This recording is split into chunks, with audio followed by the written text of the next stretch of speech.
poker's legendary champions, next generation stars, and tireless ambassadors of the game, sharing their wisdom and guiding your journey to high achievement on the green felt. This is Chasing Poker Greatness with your host, Brad Wilson. Welcome, my friend, to another episode of the Chasing Poker Greatness podcast.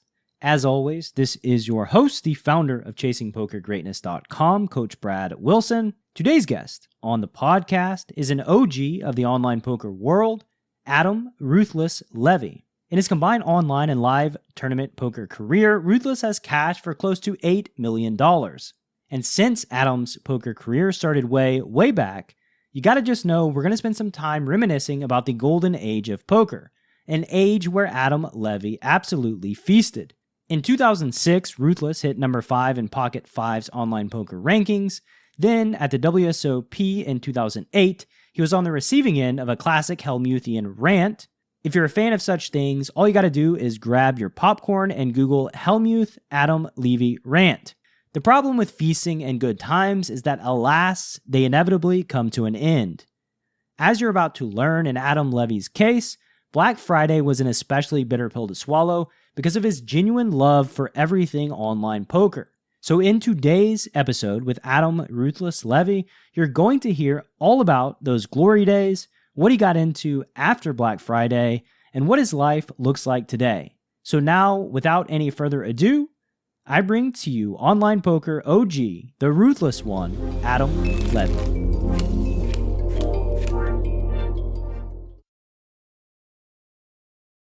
Adam, welcome to Chasing Poker Greatness, sir. How you doing, man? Doing pretty good. Glad to be here, and let's just talk some poker. Yeah, let's talk some poker. First question is about your journey. How'd you fall into the world of poker? What does that look like? Oh man. Well, like a lot of other poker players, Magic, the Gathering. Basically, I just was playing it growing up, and then one day, like I was actually in college at up in Gainesville. I was actually going community college, and I kind of floundering around after going to a legit college, not doing well there, and then I'm like back in Gainesville. And what year was this, by the way? This is like 2003, like the moneymaker boom, you know? Cool.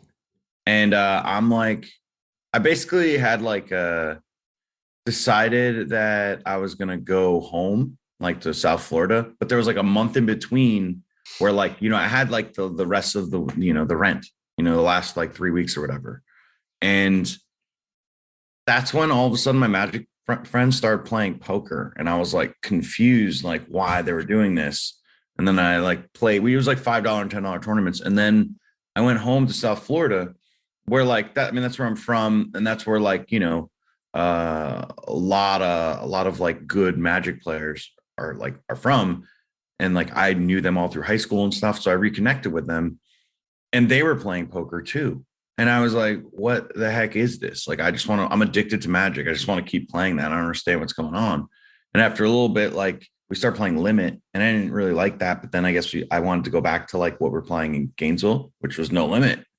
And finally, we started playing a little bit of that. And then I was like, this is fun, and I was terrible.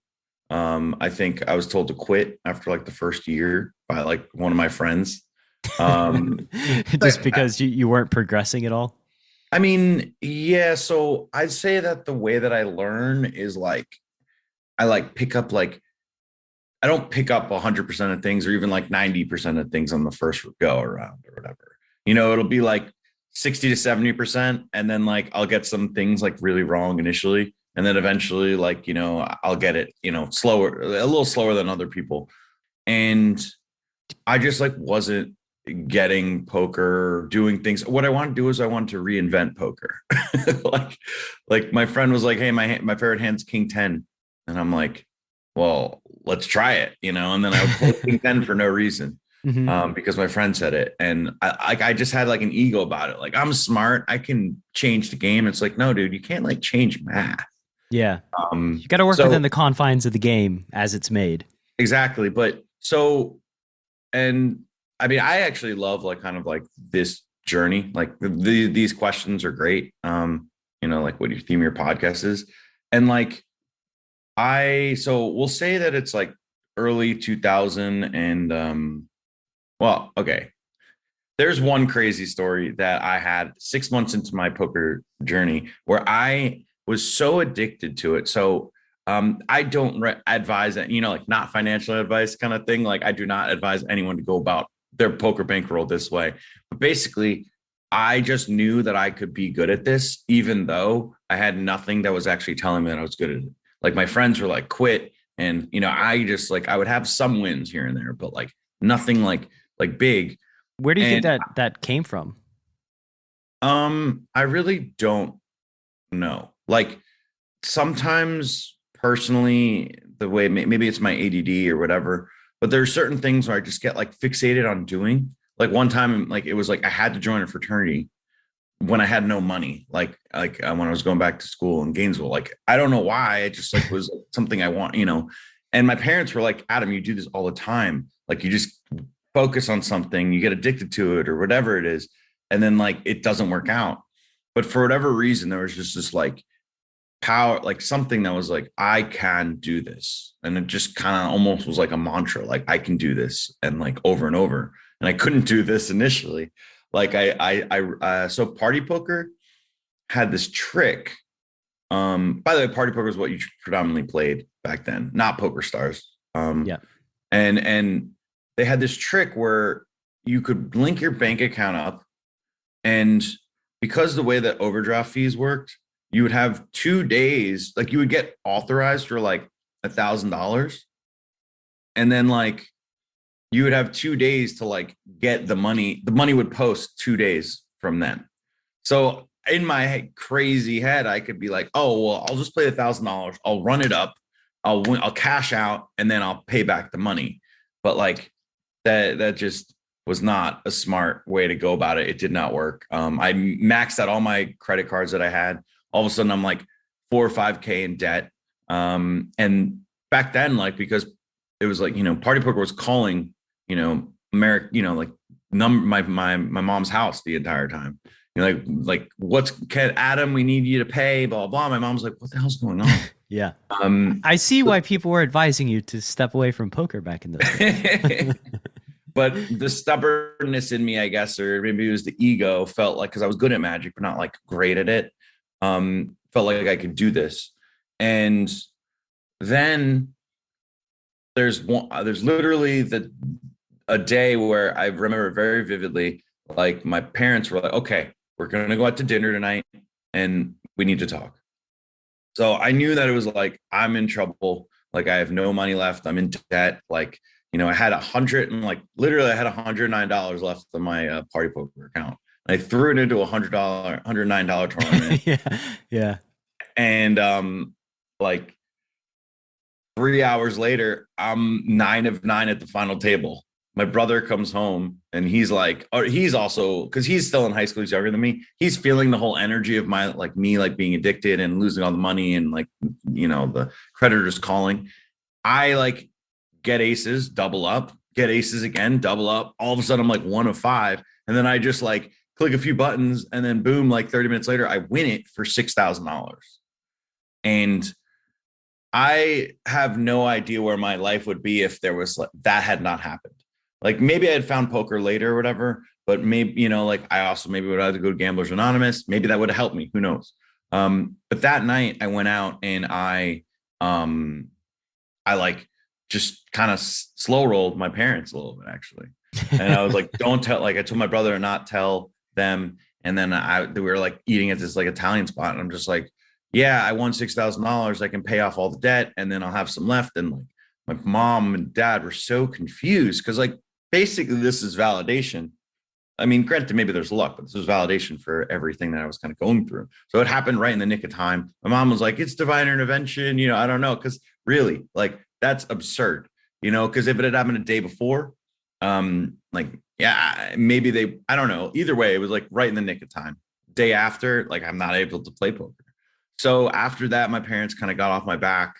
And then I like, Man, so I don't want to keep the story too long. I don't know if No, we got plenty of time, man. That's why we block off perfect. hour 30. So after that, like, my ego is cemented, like I can do this, but I still couldn't do this. And then I like quickly, I told my mom like, oh, I'm going to stop playing, blah, blah, but like they knew that I wasn't going to stop and I knew I wasn't going to stop. And so around that time, I started actually meeting Lil Hold'em, Chad Batista. And I mean, OG, RIP. He passed away, I think, like 2015, unfortunately. But so around that time, we're playing in this poker. It was honestly the best setup I've ever been in, for like a place to play poker online. It was 6 computers, so like you could play Magic at the tables. There's a poker table for the game where people would just run like some private game 1-2, and then there were 6 to 8 computers where you could just sit and play like video games or online poker. It's like an online poker cafe, or like a poker cafe, basically, or a gaming cafe, I guess. I mean, it was like a gamer cafe. It was just a dream. And so we would always convene there, and that's where I met Chad. But it had gotten to the point where like I would get a job as a waiter, make some money, put that into poker, lose the money, or like win some in poker, quit my job, lose the money, get a new job. That happened 4 or 5 times within a year, where I just like was using up all my burning bridges. Like it didn't matter. I just kept doing it. Yeah. And then one day, like I think it was January 2005, like right after New Year's, I was just like, I'm quitting. And like, I didn't have much money. I just was like, I'm just quitting. Like I'm just gonna try to make it work. And I was so broke for that like about a month and a half that Ben, one of the best Magic players in the world, Ben Stark, he was like the head like guy who was running all this stuff. He was like, okay, I can't give you any more money. You owe me like $1,500, but I can let you deal in the poker game. And so I would deal the first time, and then I would play in the poker game. So I made like $40 in tips, played, lost it right away. The second time dealing, I had like $30, was down on like 20. Granted, this was $1, $2, $50 buy-in, which is absurd if like it's just pure gambling, like we didn't really know back then. And I ran up like $330, like $21 to $650, I think, which was like a lot of money, like to win in that game. I paid Ben back like $150, took it to the Hard Rock, put $100 down, won a couple sit and goes. That's what it was like back then. There were like tournaments, dude. Florida was crazy. It would like get like 300 people for $350 on a Tuesday or something. So, and then all of a sudden I like pay Ben back some more. I have like $2,000. I put $100 on party poker. That's when things kind of like changed for me. It was like, I put $55, $11, and a 33, and there were 2 people at the store that were watching me. And I lose the 55 and 11 right away. Then like 3-4 hours go by. I'm like 16. I'm 2 of 16 in the 33, which is like $5K for first. And I decide I want to battle first for some reason, but I have ace king, I'm battling, it's like but like, all right, cool. I have ace king. I re-raise him. Because 3-bet wasn't actually a term. Yeah.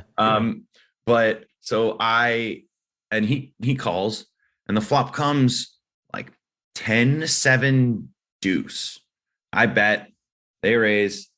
I'm like, this is, I would be over aggressive. That's what and I go all in, and I get snapped off by 7s, 10-7 deuce.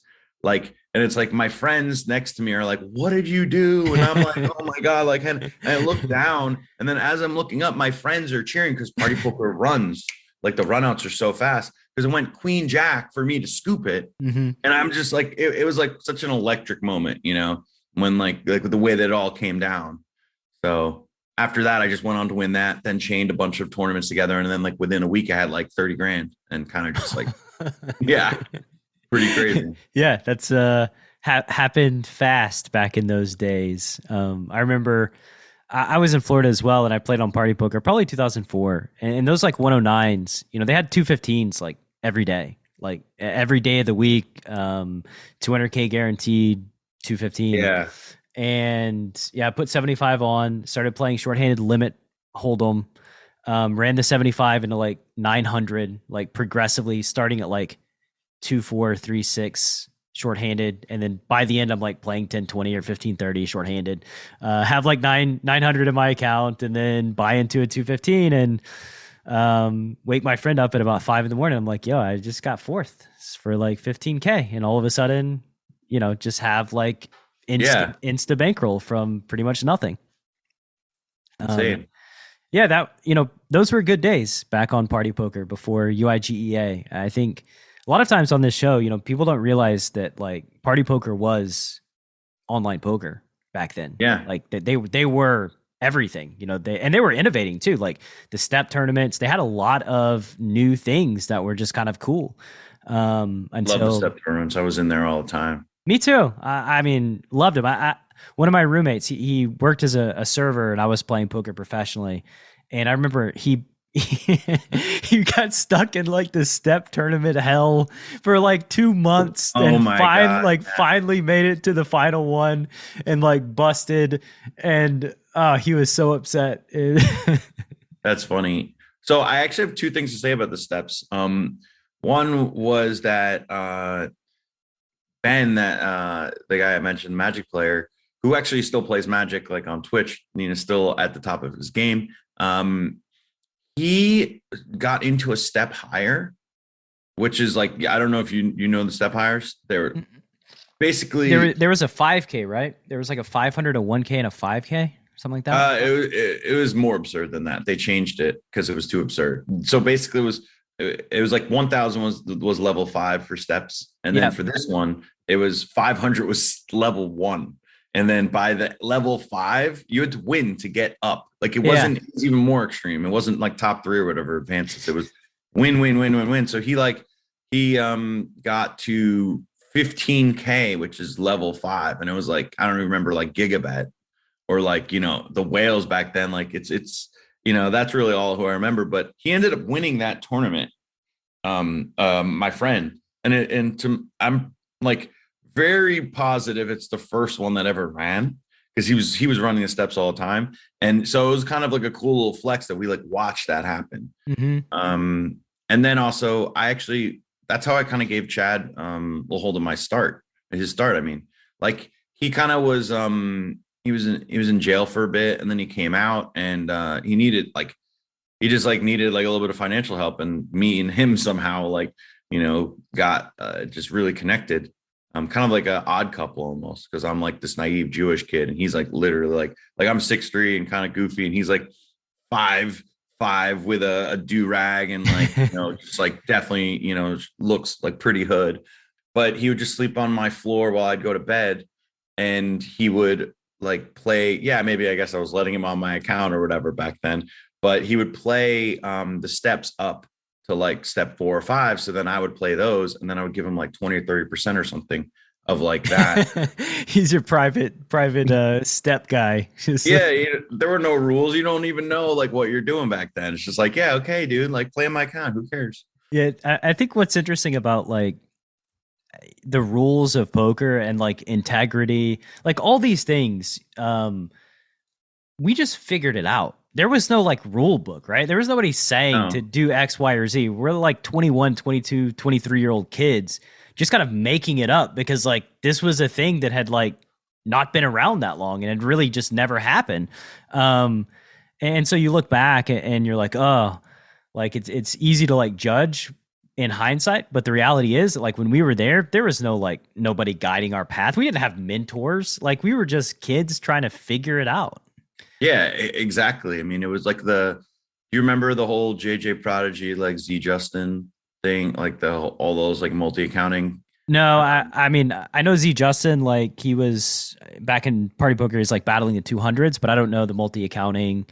So, I mean, like basically what happened was, and granted, like I'm not, there was like not like a bug or something, but there was a way that you could open up as many party poker clients you like on the same laptop. Like you could have like 6 on the same laptop. Sometimes you just change like one piece of code or something.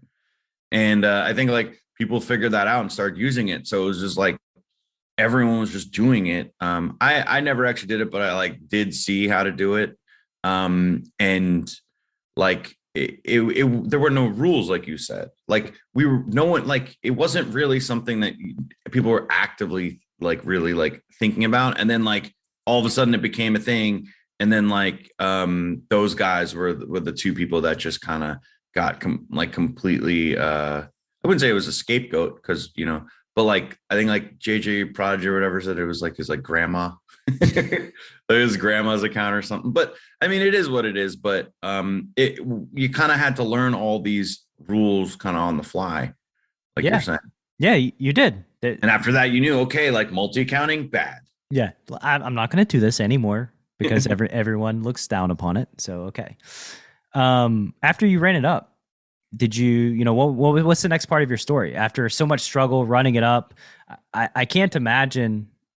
Correct me if I'm wrong. I can't imagine it's just like a linear, straight up path, No, it wasn't. I mean, it was but I'd say that after that, it was kind of like the glory days for me, where I like me and Chad, and then this other guy named Ben. For some absurd reason, we called him Ben Laden.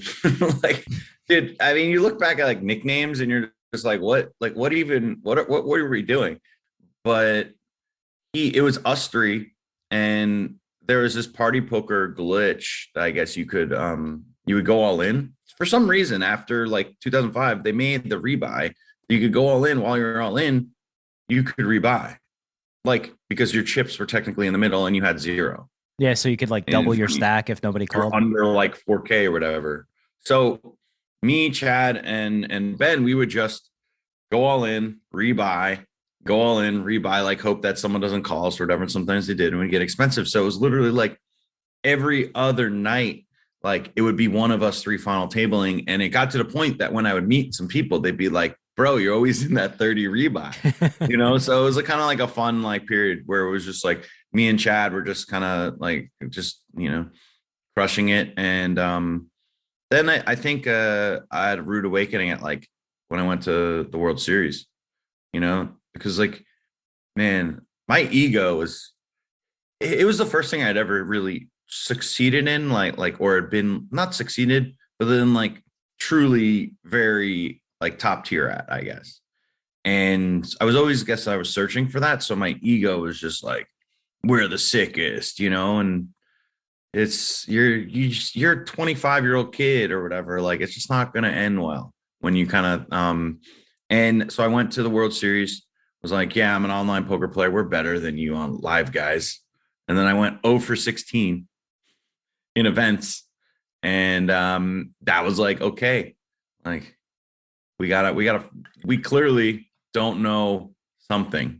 Mm-hmm. We need to dial it back a bit. But then I would go online and do well. Then I went to Gainesville, Florida, and again, like back, because my friend had a house. So that was actually, yeah, this is like kind of like the dream. Like, I'm a 25-year-old kid, or I don't know if you want to say kid anymore, but semi-adult. Young human, yeah, semi-adult. Yes. Living in a college town with my friends who are like 20, 21 in college, and we're in like some party house, just like, I'm not going to school, but I just get to be around all of it, and I'm like doing well. So I think one of the coolest moments for me was on Super Bowl Sunday. Like, I ended up getting 3rd in the Sunday Million, but it was the year that Peyton Manning like blew out the opposing team. I forget like what year. I think it was like 2000. Well, it was like 2006 probably. But it was like such a blowout that people were not really watching during there was a Super Bowl party going on. But when I got knocked out, I got a standing ovation. Like, people were clapping for me. Yeah. For winning like $50,000 or whatever. And it's like, sometimes you look back and you're like, that's like almost more of a beautiful moment than making like a final table of something. Yeah. I mean, it's something that like you can't really recreate. Just the energy in the room, everybody cheering you on. What place Game did you being a get? blowout was huge too. Yeah, the game being a blowout, pretty nice. Nobody's focusing on it. I know. So after the party poker, because party poker went down after UIGEA. Yeah. And I know that you played on Ultimate Bet. You were one of their sponsored pros, because I remember you being one of their sponsored pros, because that was where I played as well. How did that come about, the sponsorship with UB? Well, I guess that's the Queen 10 hand. So you're gonna have to my research department okay, so you ever see the aggressive call hand? Mm-mm. No? No. Wow. Okay, so there's this, so I guess 2008 during the World Series, I'm playing against Phil Hellmuth, and on day 4, and I just decided to call with Queen 10, and he just yells at me. And he yells at me because I beat him. He turns a set, and I have like that gives me the nut straight. And on the river, I still have the nuts. And he just like gets extremely mad at me. And then I guess there was I guess Vanessa Russo made some comment on like the 2+2 forums saying something was an aggressive call. And like, you can't make a call aggressive. And it's like, yeah, it's an oxymoron. So Phil was so mad at me that after like 2 minutes of him just kind of like being irate, he like kind of gathers himself and sits down. And I just kind of like say, it was an aggressive call. And it's like, if you could get inside of his mind at that present moment, it would have been like white hot with rage. It's like he like just like kind of was almost frozen by how dumb of a statement it was, but I was literally throwing it. Oh man. Yeah, I don't know how I missed that. I guess at some point I saw I was always playing cash, and at some point I guess I didn't watch all of the WSOP coverage. I'm not gonna lie, it is like one of the more iconic hands that I've like people still like talk to me about it and stuff. It's kind of funny. But yes, that I failed on the research side of the aggressive call Queen 10. I also didn't even know like that was a meme on 2+2, because I wasn't really a 2+2er back in the day. That was kind of a deep cut, like you only really knew if you were like very much like on the forums. And I actually missed the World Series that year. It was 2007 when all that happened. And then I just kind of like read all about it, and it was like a whole, I don't know, it was a weird like 2+2 drama. Because Vanessa Russo made a bad call, and someone was like told her on the forum, and she tried to defend herself. Ooh, that's those days. I mean, what I think is awesome about those days were like everybody all the top level players were all congregated like on 2+2, like just for a long time, until like card runners, and then I guess people started like splitting off into their own groups and doing their own thing. But for a long time, online poker players were on 2+2. That was where they went. That was the de facto community.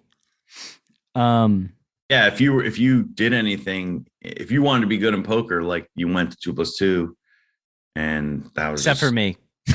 I was the one that didn't go to 2+2. I lurked some, but like I don't know, message boards, they just never resonated with me, and I don't know why. Like I just don't enjoy posting on them, or such a chore. Yeah, it felt like work. Like, plus it felt like too, I think in the later days of 2+2, it was like somebody posts a hand, I have a different opinion. Somebody has already given an opinion that everybody's agreed with, and I realize it's not even worth it to even express my opinion, because then it's just like I'm just going to be defending my position for the next 7 days. So I'd rather just not engage,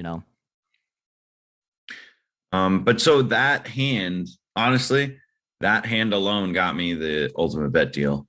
And like back then, it was there was no full tilt or poker stars because of kind of like UIGA. It was tough to get a deal. I mean, maybe I could have done something with full tilt, I guess, but it was kind of like the whole whirlwind, because I had hired an agent like that World Series. Like just a poker agent, and it just all of a sudden it turned into this whole like thing. Like because I hired her, I woke up the day 4, and I saw Jean Robert Belland, Hellmuth, me, and then like we're just at the table or whatever. I mean, it's just them two together. It was enough to make it a feature table at the time. And I'm like, yeah, this is gonna be a feature table. And she started like talking to Ultimate Bet, and she had good connections there. And then eventually, they wanted me to be a team pro, and that was an interesting time because, like, for me personally, I definitely feel like I've gotten a little less naive over the years, but I almost always want to just kind of like believe in the good in people, which is mostly a good trait. But like for that situation, I just was like, well, I don't think they're gonna like cheat again or anything like that. But it was still like kind of like the optics wasn't that good, like weren't great for me because it's like, hey, I'm like on this. When did like, you find out about the scandal? Like you were already a pro, you were becoming a pro. When did that? What was the timeline? I had known about it. It already happened, but I was like, it was like kind of, I think it happened in like either 2006 or 2007. And it felt like they were kind of just trying to turn the page on it. And from my knowledge, it literally was just like, or not literally, but I know like there was definitely some sinister stuff going on, but like they had kind of got rid of these people. And, as someone in the poker world who you don't know where your next paycheck's coming from, it's kind of hurt. You kind of have to have some form of security. And like, I just kind of went that way because it was, like PokerStars was my dream, but like that wasn't an option. Full Tilt was, secondary somewhat. So I went there, and it was pretty stressful because I felt like I couldn't really like be myself on like social media or this or that. And it just kind of weighed on me being there. So kind of, I made like a personal vow, I guess, afterwards to just never really do anything that would put you in those kind of circumstances again. Yeah. Like, where like, even though I was really rooting for them, and like, I do think that Ultimate Bet was trying to right the ship after all of that, it still just like wore on me over the years that it wasn't worth the money. So I kind of like, now I'm in like the NFT world or whatever, and I really trying to like kind of keep that in mind, and I've kept that in mind since. If you don't mind me asking, what was the sponsored pay for like a UB Pro back then? It was stupid. Like I squandered it because I was just too much like, so a lot of the reason I ended up moving to LA, by the way. So like in 2009, I moved to LA. Like I just wanted to move out west. I had like a great year online, and I just like was living the life, and my agent was just like, you should play $35 an hour, up to 2 tables, cash games. Like they're paying you and you're playing and you're getting ranked back. And I just was like, I'm so bad at cash games. I just want to play tournaments. And, I just did not play nearly as much as I should have because I was kind of just like there for the lifestyle, I guess. So instead of playing, I spent way too much money just like living in like an expensive place. But it was like, funny enough, my ex-girlfriend renegotiated the deal in 2011, like basically to get 6 figures. I was getting like 100K over, probably 100K plus, I'd say, with like 30K in buy-ins, on top of the $35 an hour, like rake back if I wanted. So it was like 2011 was setting up to be like, damn, this is like a sick year for me. But like, then Black Friday obviously happened, and then Ultimate Bet was like, yeah, we definitely don't have the money on hand to deal with this, and they folded. Yeah, they just kind of, that was it. That was the end of Ultimate Bet Black Friday. Interestingly, like it was kind of funny getting paid so long after the fact, like after Absolute Poker and UB and the DOJ and all of that kind of resolved itself, because I know there was a lot of guys on UB when it went away. There was one guy, a GUI like _88. He was buying up money like after Black Friday. He was like buying people's account balances at like pennies on the dollar and stuff. And I just wonder like what kind of sweat that was for him, like over the years, or if he was able to, I don't know. I don't even know who that is. If I could track him down, I guess I would. I think I may have met him like many years ago at like one of the World Series or one of the Ultimate Bet, like Aruba events or something. And I would always grind against that person in cash games when I was playing. Yeah, because he was grinding every day. He's like one of the like Nano Noko type guys back then. But yeah, so Black Friday hurts, I'm sure. There's like 100K per year that's just like kind of gone. But you were in LA, so that's a pretty good spot to be in if you're going to be a poker player. What happened after that? That was a weird time because like I'm actually very thankful to my ex for urging me to go outside of the country. Like, so the whole thing was it was, I guess, leading up to Black Friday, there were some signs. Like Full Tilt started the multi-entry tournaments where you could just like play like up to like 1K. Like you would play a tournament and it'd be multi-entry and you could play like 4 to 6 of that tournament in the same tournament. And then like if you ever got to the final table with 2 accounts, they just merged. Or you got paid out like 9th, actually, is what happened. You didn't even, 10th. And it was like, why would they be doing this? Like maybe it started with Rush Poker, which was also just, maybe that was just like an innovation.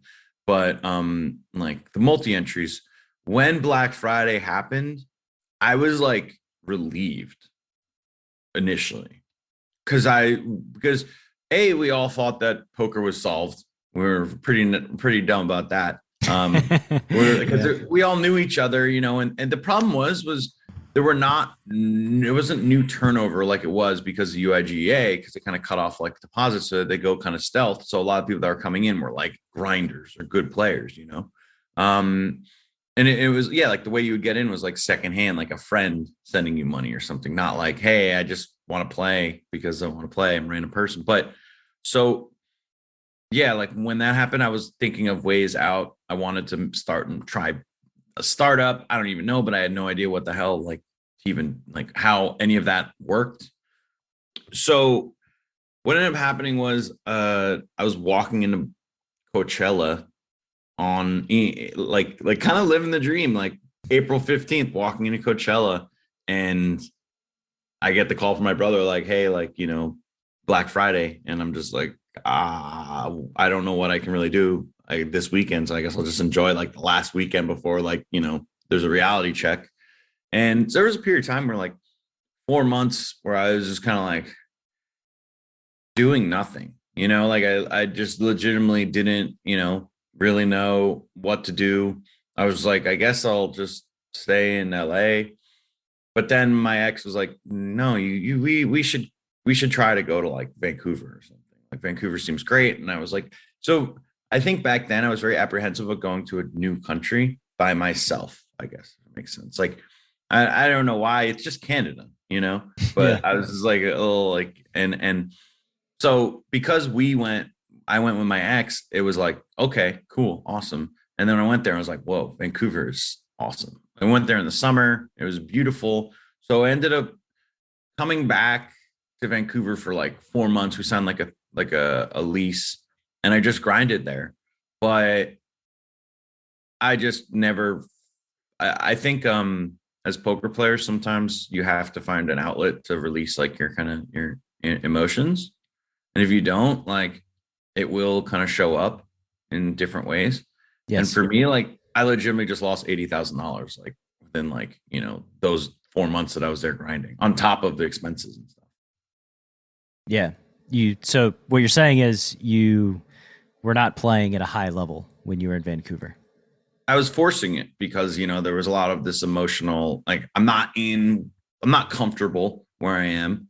I'm not in my country, like there's just all these things. Ironically enough, when I went home there was like I had like one opportunity. I was in the Bahamas. I ended up like winning a couple events, like when I was in the Bahamas for like the Poker Stars Caribbean Adventure, that like kind of negated the losses. But I mean, it was just a rough time because I could never really get like the maybe it was there were emotions that would just build up, and all of a sudden, I would degen because I'm only in Vancouver for a few weeks or a few months or something and lose it back.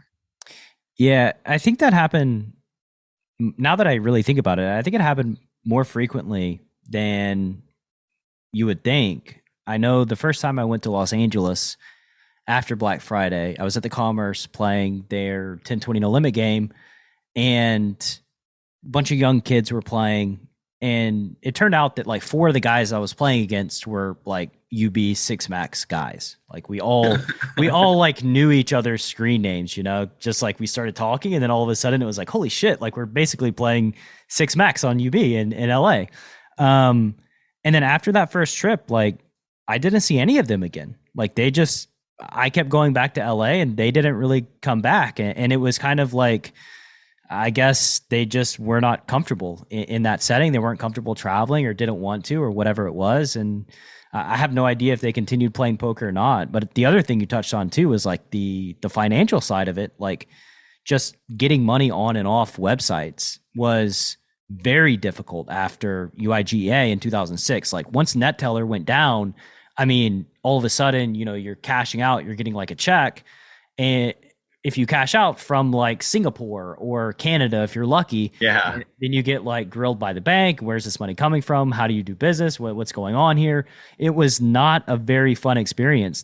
Even those 5 years leading up to Black Friday. And then, I think after Black Friday, there were some like poker sites that were running, but then they stopped like paying people and everything just got really sketchy really quick, which I guess is what led to me and all those guys going to Los Angeles to play live poker, because like it didn't feel like there was any other option in the US anyway. Yeah.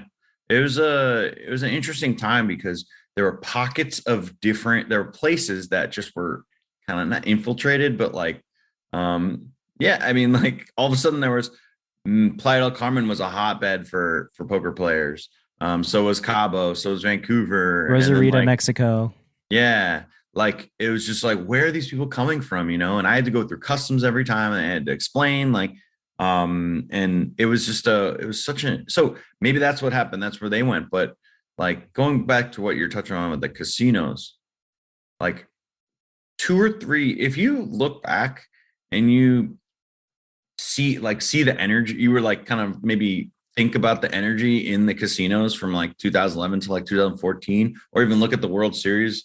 It was like no one was happy to be there.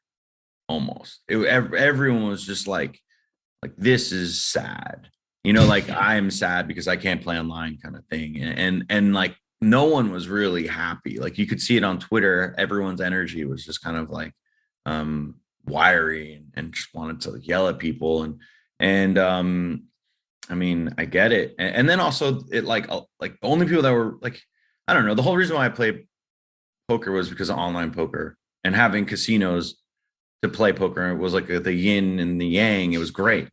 Not having one of them really changes why you play poker, I personally think. Yeah. I mean, it's like like online poker was how you made a living. It was like how you generated money, and live poker was like a fun thing you did to like talk to people and like just congregate with your fellow man. And if you're playing tournaments, you get the glory playing live poker. But I mean, and that probably hurt a lot of people's view of poker and the thought of playing poker indefinitely moving forward. If I got to do this, I probably don't want to do this forever. I assume is what happened with a lot of guys. Yeah, but then I got roped back into doing it. Like I didn't really want to do it that much longer because it felt like it was just very intense. Yeah. Spending 5 figures a day on a Tuesday just playing tournaments. But like then you kind of like, well, and maybe I was a little short-sighted because like, actually, no, I wasn't. Not only was I I don't know if I was short-sighted. I was so ingrained in the culture. I was like, like in relationships, sometimes people get codependent, like, and you have to like kind of unravel it once.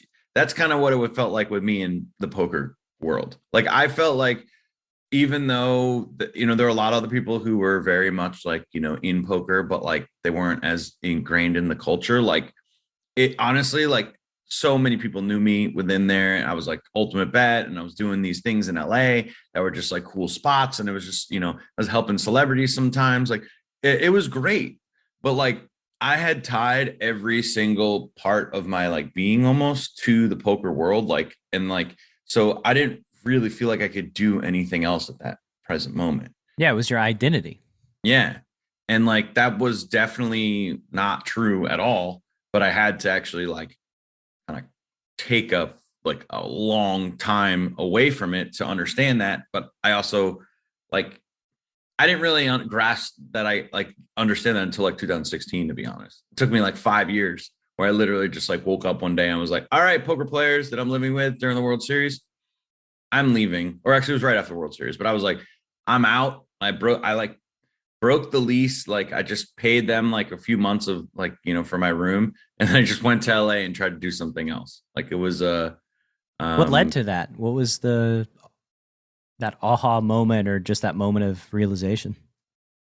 Well, I mean, I think in like 2014, 15, like I kind of like broke up with my ex after 4 years. So it was kind of like this, I'm like 31, 32. So it felt like it was almost like a rebirth, I guess, because it was, and it was a serious relationship.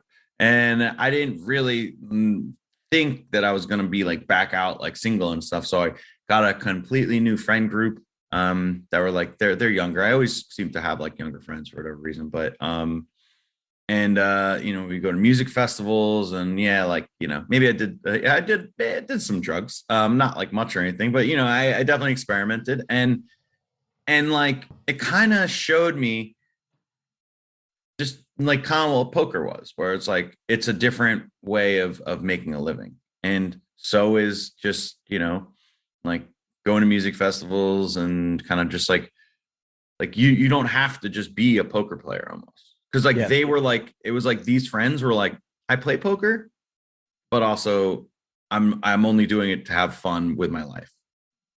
Yeah, you probably can't make a living going to the music festivals, though, unfortunately. Well, maybe some people can, I guess. If you're a DJ, yeah. So some folks can, but very few. Yeah. I definitely dusted a lot of money though doing that, but it was like it led me to a path, I guess. And yeah, what was the path that it led you to? I mean, so I was going to LA here and there because I always loved LA, but I just had to be kind of like uprooted from there because to travel for poker didn't make sense for me to like have a place. And I had like an old friend who did like a crazy spot, like a new spot where like I played like poker against like StarCraft pros, and they played StarCraft against me, and we showed like skill versus luck kind of thing. Mm-hmm. And I reconnected with him, and he had like a business that was starting, and I just was like, I want to be a part of this, but I like was still a little naive and like how like what I was going there for and like what I was doing. But like I think I just used that as a catalyst to break away from poker. But really, I just wanted to break away from poker, and I never found a reason that was like really like compelling. And the job like kind of worked, but kind of didn't. It was, I think, like I didn't really like. I should have maybe like it was more of like a mentorship maybe, and I just like kind of had preconceived notions that I was just gonna like still the poker ego where you're like, I succeed here, so I'm just gonna crush here, but like you don't understand that you have to like grind. But part of me was like, I didn't have like my ego was like, I'm not just gonna grind, like I'm not gonna like, do cold calls or this or that, whatever it was, So I had to kind of I wouldn't say it failed, but it wasn't like like it wasn't completely the path.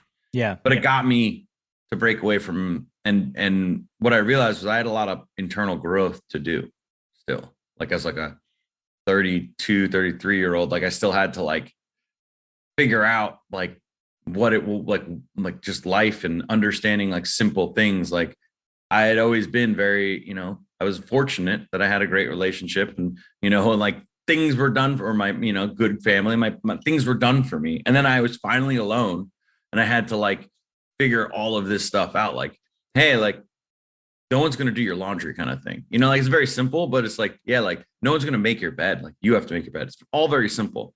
But like, these are things that like, you kind of just I needed that reality check of like, yeah, like no one really is looking out for you except for you kind of. Yeah. And you took responsibility for your own life. So, the thing that I did was super cool. Rocket League by chance? I do. I have put in my time in Rocket League. Nice. So have I. So then maybe I guess you'll like the story. I ended up starting like through this gig that I had.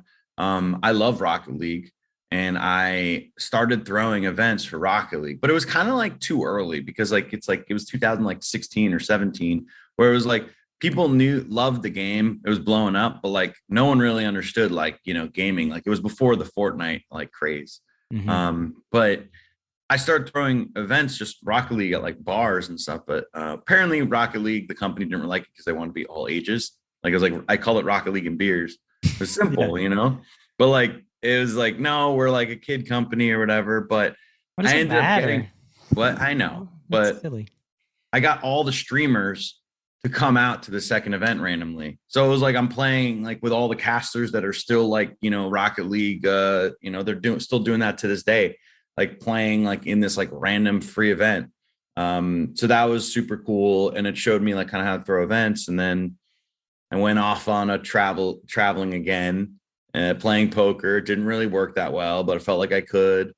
And because the Rocket League thing was cool, but I wasn't making money to sustain living in LA. And then I guess it finally kind of stuck this last time that I moved back to LA. Yeah. And what about it stuck this time? Like, what are we into today? What are you spending your passion pursuing? Well, right now it's NFTs. And I think then not only right now, I mean, I feel like I just quit my job last week as like a fraud reviewer, to pursue NFTs full time. What was the fraud reviewer gig? What did that look like? That was like just, there's some poker players that started a company a while back that was like, it's called Approved, APPR. And basically, if you have like a retail company online that crushes like all of us, and let's say you just like blow up, you have like some clothes that you just immediately blow up, and you never planned to have fraud, like someone reviewing fraud, making sure that you're not getting scammed.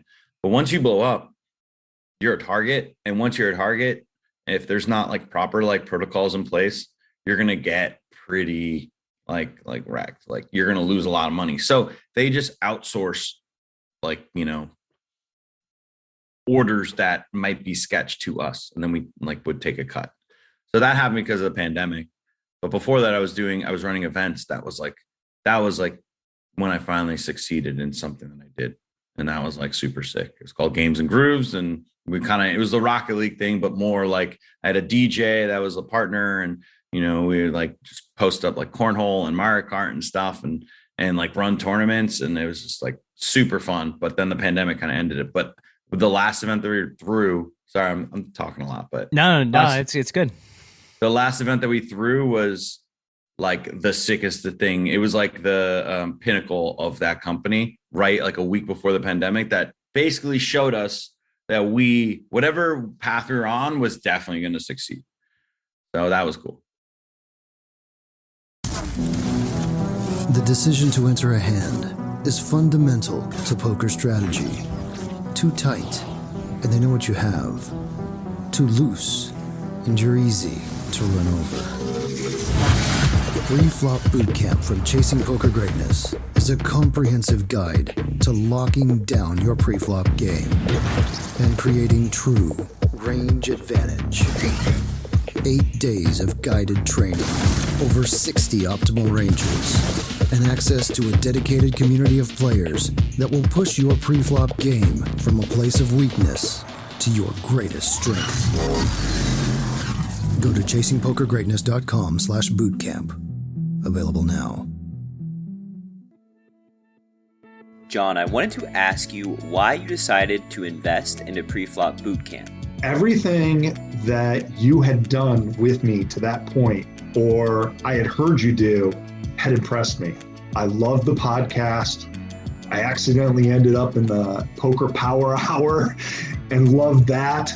And then I took coaching, and then you recommended the boot camp. And at first I didn't think it was, something that would be that valuable. But I was like, everything else has been amazing. So I signed up, and then it just blew me away. And what about boot camp blew you away?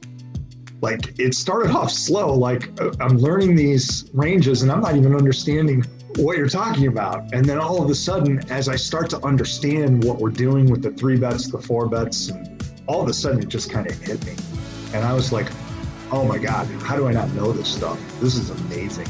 The more I studied them, I started to understand why they were constructed sometimes. Like, I'd be like, that's why that's like that.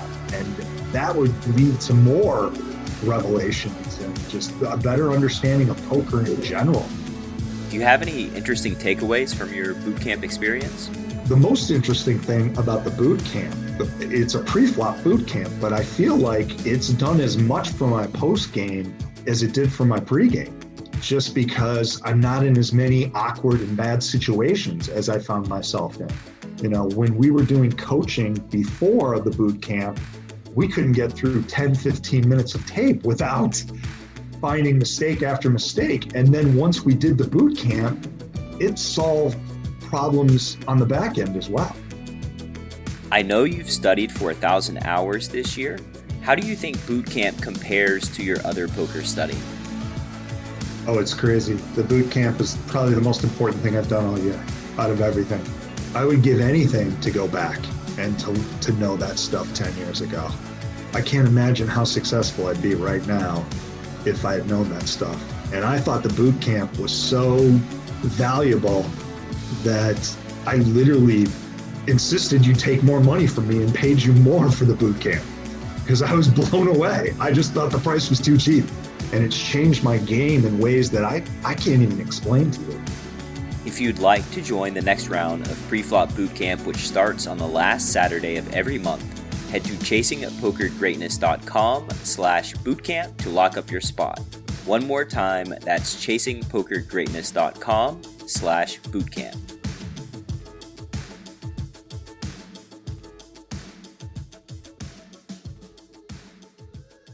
Is there any plans of firing it back up like after the pandemic? I mean, I think, kind of a tough time for the event planning and coordinating business. Well, we did like an event like kind of for my birthday in June. It was cool, but we had kind of changed as people. It's like a lot of like hard labor, I guess. Just like setting up events, carrying all this stuff or whatever. Oh, you guys got soft during the pandemic. Exactly. We got soft. I'd love to do it again though. It was super fun. And always loved throwing events. Nice. Cool. So then fraud, the fraud business, and now NFTs. So tell me about NFTs and your relationship with blockchain, crypto, all that stuff. I assume started like most of our relationships have with crypto and the online poker space. Yeah, I mean, funny enough, I had gotten back in like 2014, I bought some percentage of a poker player who was like a degenerate, ended up like dusting off all his like World Series main event winnings. It was like only like 30K or whatever, but like he just never paid me. So one day he called me up and he was like, yo, like, you want Bitcoin? I'm like, sure, I'll take it, whatever. It was at $1,000. And then I like just like opened up a Coinbase account like on a whim and he gave it to me. But unfortunately that was like, I didn't set like a good password because I was out and I was just like, he called me frantically and I guess they just like went in and took that Bitcoin. So that's like a bad beat story, but like, that was kind of my very first like foray and it is what it is. But like I had always wanted to get in, but Bitcoin never truly like I got it, but it wasn't like that, like cool or anything.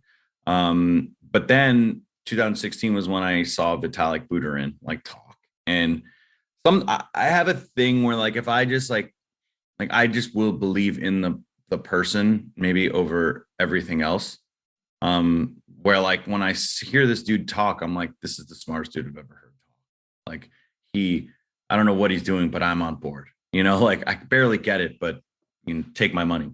Yeah. So you're investing in this human that's like kind of the visionary for the project. And I mean, yeah, dude is like, it's hard to find a smarter person than him, or somebody that you can like just genuinely believe in, that, feels like they're trying to do everything in their power to make a project be successful. Like exactly. It's his passion. So, and then like, we went on for a bit, and I was always like kind of similar, like, Ethereum's cool. Like, yeah, like I can like I can stake it and earn some money or whatever. But then NFTs like Top Shot blew up last year. And that was the first time I'd seen like a legitimate use case for like NFT. Yo, please explain it to me, because like I don't like, so I'm actually like consulting with an NFT company right now, and there's some utility in that company and what they're doing and the NFTs that they're releasing. But like Top Shot, or even like a lot of the NFTs, please help me out, man. Help me understand why it's so cool, and they're not just like JPEGs that are $1 million. Well, like let's just take like like the Bored Apes. Yep. Like let's say you buy one, and you decide that you can build a brand out. Like you have commercial rights, so you can do whatever you want. Like let's say it has like it's trippy. It's got like a little trippy kind of, the fur is trippy or whatever. You can maybe say, hey, this guy's going to be, doing shrooms or whatever. You can make animation. You can make like a character around it or whatever. You can do whatever you want. Also, you can basically make that your brand. Like if you decide like, hey, like there's literally a guy on Twitter named like Captain Trippy. He bought a trippy fur ape early on, and he's just like, that's my brand. And everyone just knows him. He's never changed his like profile pic. It's basically like what would stop somebody from just having an illustrator draw up a trippy ape? Well, it's not, I mean, you can't sell it. Like that's cool. You can have that, but you can't sell it. Only I can. And that is an issue. Actually, Twitter recently made it so, I don't know if you've seen the hexagon profiles. No, I haven't.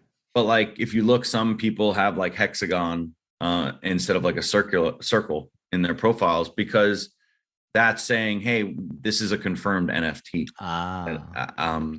But like also you get royalties. Like let's say you make a Chasing Poker Greatness NFT, and I buy it from you for $100. You're like, cool. Like I get that. Maybe I give the marketplace like 5%, whatever. Then I am approached by someone else who wants to buy it from me for $1,000, and I sell it to them. I'll get like the money, but you get royalties on that. And that just goes on and on forever. Like, let's say you set it at 5%, then you would get 5% of the $100, which is, $50. And that, or sorry, $1,000. Then now you can be making, like, think about what it's like with art, like real art. If you sell a Picasso or whatever, obviously, and then it like gets bought, and then it gets, the original person's, or let's say a Banksy, because Banksy's at least alive.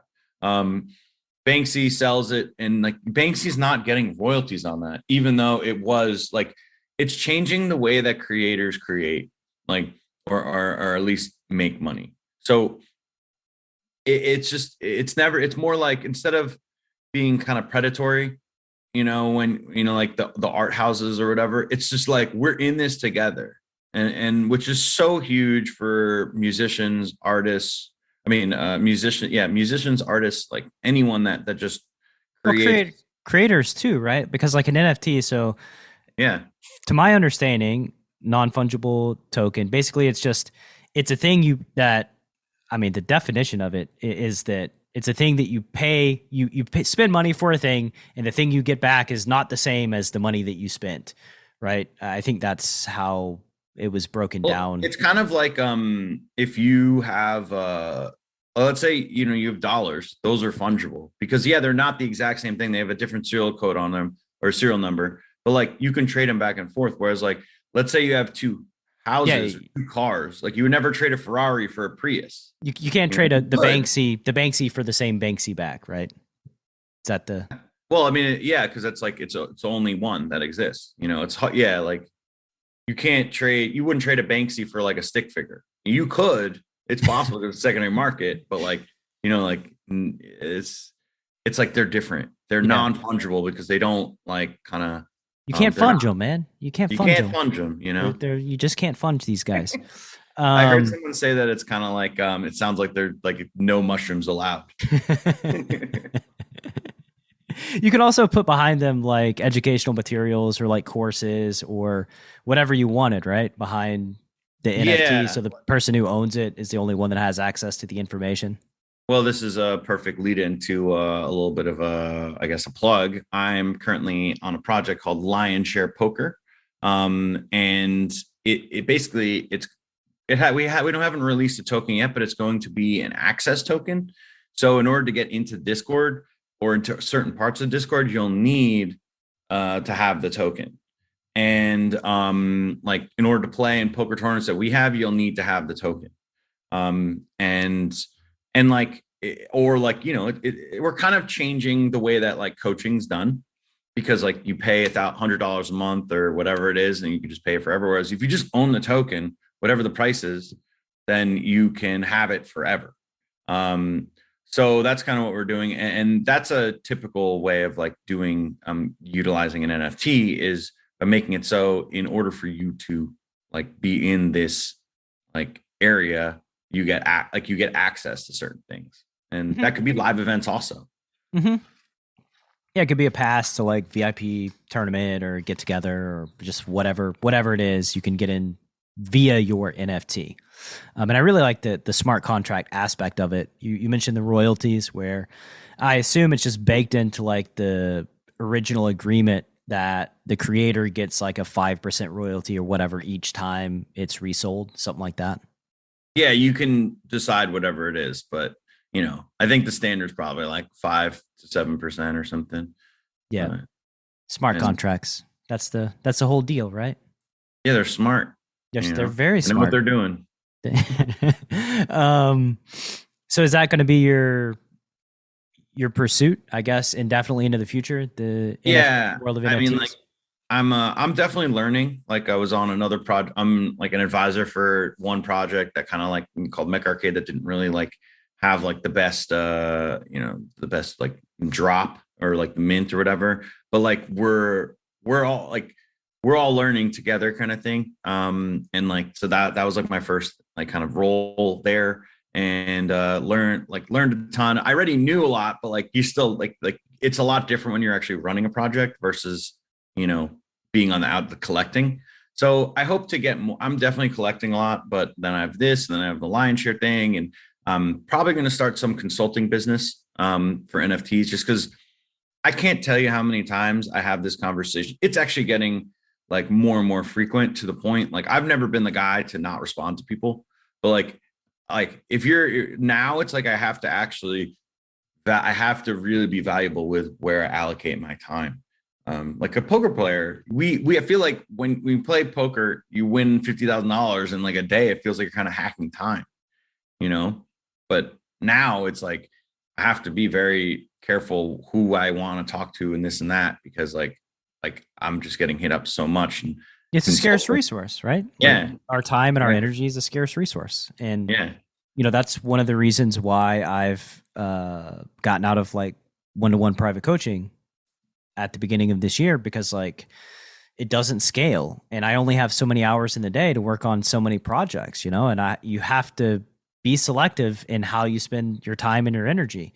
Whereas like, I think before as a poker player, it's like, okay, cool, I'm playing poker. And if I'm not playing poker, I'll do whatever. So I have there's like no direction at all. It's like, yeah, no. You want to like fly to LA? Let's just fly to LA. Let's do whatever, man. Let's just do it. I've been going through that the last few days, because I mean, I haven't had a job. I mean, I've been working at that fraud company for the past 2 years. And like literally Monday was my first day where I'm like, all right, I should actually like, formulate like a schedule and this and that. And like, the first part was like, I probably need a planner, like I need to like actually but it's like, it's hard because like there's more hours. You're like, okay, like I need to figure out something to do. And like, I'm not like necessarily the best at scheduling. So you have to. Well, you're a poker player, our schedule was created by the tournament operators whenever they programmed the tournaments to fire off at. that was the schedule. Cool, man. Let's move to some lightning round questions, and then we'll get you out of here so you can go mess with your planner and stop wasting time doing the podcast scene. If you could gift all poker players one book to read, doesn't necessarily have to be about poker, what book would you give them? I mean, man, I haven't read in that like the first book I read was Phil Hellmuth's one, and I wouldn't gift that to them.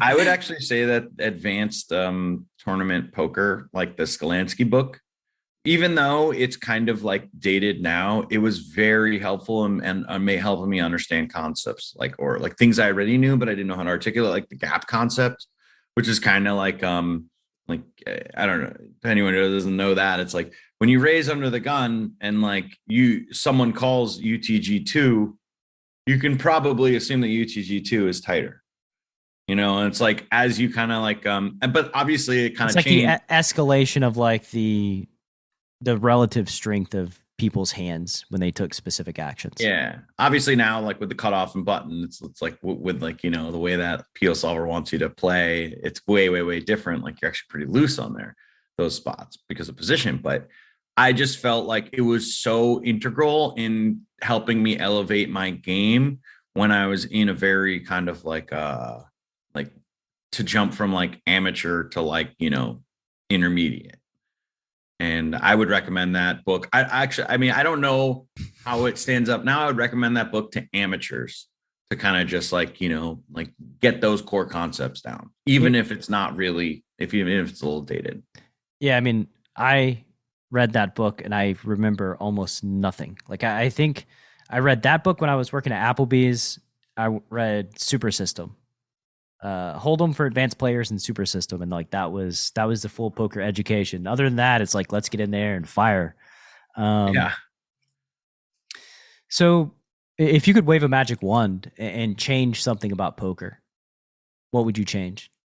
That's your NFT, by the way. It's a magic wand poker NFT, magic wand NFT.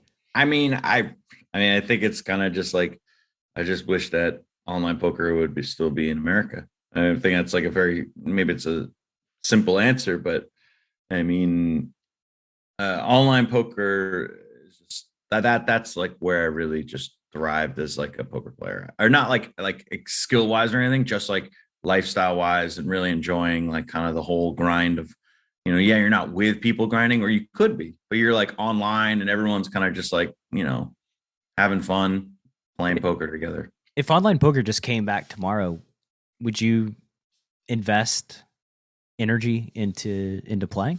Like I would be playing almost all Sundays. Yeah. Yeah. So you'd be back in there on the weekends. Yeah, for sure. I think, I mean, I don't know. I go across the board with any sort of projection to the point to where like people ask me and I just like don't offer an opinion, but I think it's getting closer rather than farther away. Like I think that like with sports betting getting legalized kind of across the country now and daily fantasy sports, I think that like it's a matter of time. And I know that there's a lot of interest in outside platforms coming to the USA as well, which, means money spent in getting some things changed, hopefully down the line, which all of that stuff, it looks like a good sign. But again, I don't know. I'm just a poker player, but 5 to 10 years, maybe. Let's hope so. Maybe 10 years on the longer end for California, but Yeah, I mean, I think the tribal communities, they're going to fight online poker until their dying breath. Like they do not want online gambling or online poker to come, and I think that's the biggest hurdle as it relates to California specifically. If you could put up a billboard, every poker player's got to drive past on their way to the casino. What's your billboard say? It's a good question. I don't know. I mean, like, one comes to mind, but I kind of use this answer a lot, and it's just like, just fold more. Like, I know it's kind of simple, and I can, but man, or like, What about the Queen don't 10? slow What about roll. the aggressive calls? Yeah, Levy? yeah. Oh, I like it. Just me mean just like advertising, like. Yeah, just like some little quip or quote that you think would be helpful to somebody or hurtful. I mean, I guess it's your billboard. Yeah, I mean, I would probably just be like, I don't know, never say thank you. When if like someone doesn't say nice hand, don't say thank you. Because apparently some people don't realize that. And they need a billboard for Yeah. Thank you. I'm guessing that doesn't go over so well. it. All right. So you've mentioned the project that you're working on that's near and dear to your heart. Are there any more projects you're working on that you'd like to speak about? Not really. I think those two things are kind of like the prime focus right now. And my You're whatever digital. my You're a digital horse owner, right? yeah. I mean, I have a Zed run hat on right now. Yeah. And that's super fun. Zerga Farms, which is the stable, and I have it with some friends, and it's just like I feel like that's just like that was the thing, like right after Top Shot, where everyone was just like, oh my God, this is going to be such a sick like thing to do with NFTs. And it's like, the horse is the NFT. They make it so that you'll probably be able to bet on it at some point. You're already putting up buy-ins for your own horse. And like they have like different like attributes and this and that. And in New York, they had NFT NYC, there was like a meetup, and Zed Run brought like their entire team from like Australia, like the founders and stuff, to run an in-person kind of like a race. And basically what we did was we all ran like Zerga Farms and a few other, I think 11 other stables. We ran a Z1, which is the rarest asset in the game. And they're like, if you run them, you can risk losing a lot of money. So Why? I think that because How? like they could be bad, like the way that So they could be rare, but then they could just be like lemons. yeah, exactly. There's the good thing is the reason why Z1s are the best is because it's the first, like, it's kind of, they really model it after like horses, where it's like the lineage begins with Z1, but they have a higher percentage of being good, but the percentage is still like 25% that they're going to be good versus like, average to bad. So you're generally taking a risk. So 12 of us ran an unraced Z1 in New York at a bar, and it was super hype. Like it was so much fun. Everyone's around there rooting on, like on the big screen. They got the dude to play the trumpet, before posting. It was a great experience. And actually, this is where I got that hat. So I mean, I think Zed Run, once they do, and that was how kind does of it like work? Like, so tell me, like, do you know how does the NFT have, like, when you pit them against each other, what is it looking at? Like, and then it's just the same forever. So like whatever attributes this stallion has, it just keeps those forever. So like the ones that suck, they just suck forever. The ones that are great, they're great forever. kind of, but I guess the way they do it is they run like they have like 1,000 races that it can be ran, I guess, whenever and then like one of 1,000 like happens, I guess, in each race. So Then it retires. No. It's just like that's how they do the algorithm. Oh, So okay, like there's okay, variance within the races, gotcha. but also there's going to be other things like added in. Like breeding is a thing. So it could be a bad racer, good breeder, or vice versa. And then also at some point there's going to be like fatigue, or there is fatigue now. They might add in like, jockeys, or they may add turns and this and that. So weather, there's all these different things that they're adding to it to make it more complex. Yeah, that's interesting. I saw it go down, and then I saw on your Twitter page, and I was just interested in like how that goes down like functionally. It's pretty cool. Yeah. How'd your horse do? I think, there's 3 races. We placed one of them. So we got third, and which is acceptable. These were some of the best stables in the world with some of the best horses, so. Yeah. So happy. Yeah. Not a total lemon, we did good. Exactly. That's what we did not want a lemon. Yeah. Now you got to see if it's a breeder too. Maybe you got the double threat. Yeah. Cool. So yeah, final question, man. Just if somebody in the Chasing Poker Greatness audience wants to learn more about you and the projects that you're working on, where can they go?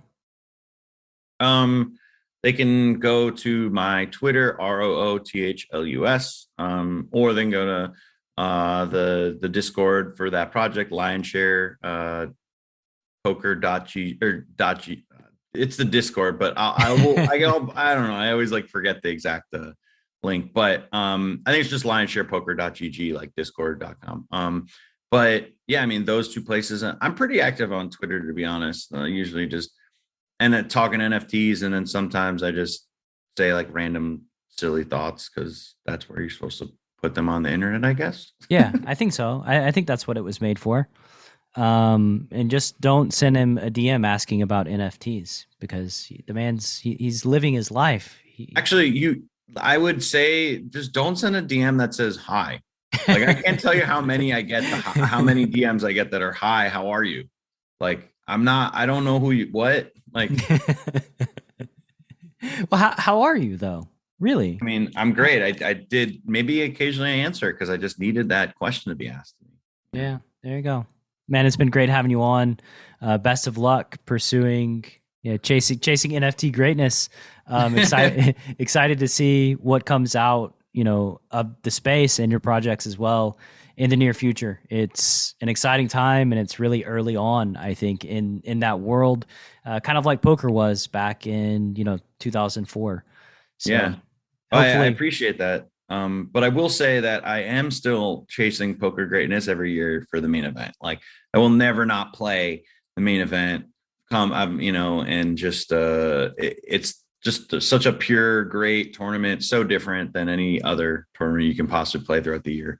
Yeah, I'll be 85 in my, VR headset or whatever it is, just playing the main event. Awesome, man. Good that staying close to your roots and keeping poker a part of your life. And yeah, best of luck. And I'll talk to you again in a couple years. We'll catch up, see what's been going on. Yeah, sounds great. Thanks for listening to Chasing Poker Greatness. You can subscribe on Apple Podcasts or on your favorite podcast app. Go to chasingpokergreatness.com to get the newsletter. Join the Greatness Village community, book a coaching session, or dive into the latest data-driven poker courses. Follow the show on Twitter @CPG Podcast.